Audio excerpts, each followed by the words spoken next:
Welcome back to my channel into GS Biology. My name is Ghanatvi and today I am going to explain you about a new topic that is also a topic of CSIR Net Life Science. So the topic is atom, molecules, compound and chemical bonding. So first we start with the basic characteristic of atoms. There are some points which I have mentioned over here. So let's start. An atom is the smallest constituent unit of ordinary matters, which means it is the smallest unit of all solid, liquid, plasma and noble gases.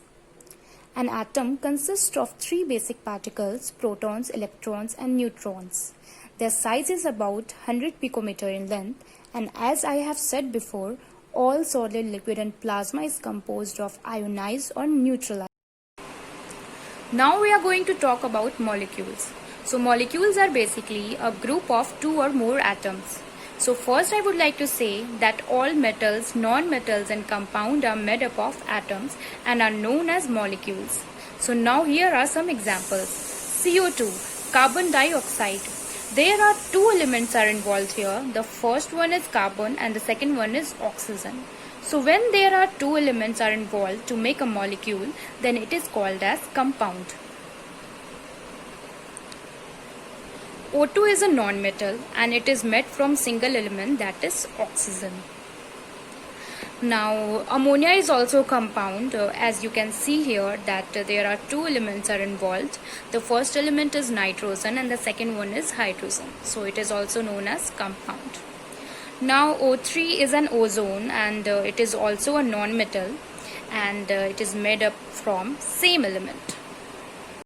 So now I am going to explain you about atomicity. Atomicity is basically the number of atoms in a molecule. So let's know the atomicity of few non-metals first. First is chlorine, second is phosphorus and the third one is sulfur.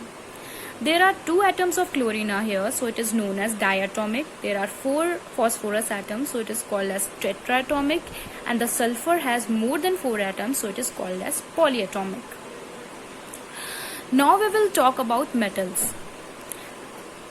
Metals such as iron, sodium, magnesium and copper, they have so many atoms that are bounded together.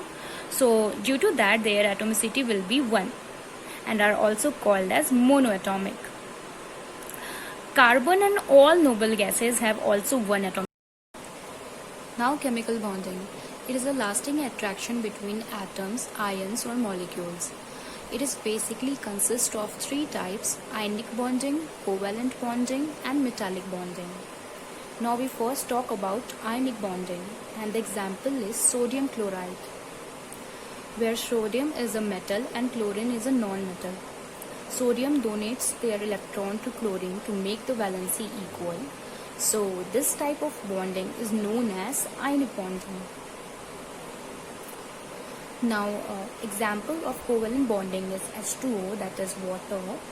When there is a sharing of electron between two atoms, then that bonding is known as covalent bonding.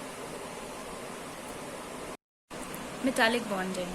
When the atoms of metals come in contact with each other, many free electrons are formed that help the metal to become a good conductor of electricity. So this bonding is known as metallic bonding. So this was my explanation on this topic. I hope you like it, and if you like it then don't forget to subscribe my channel and comment below.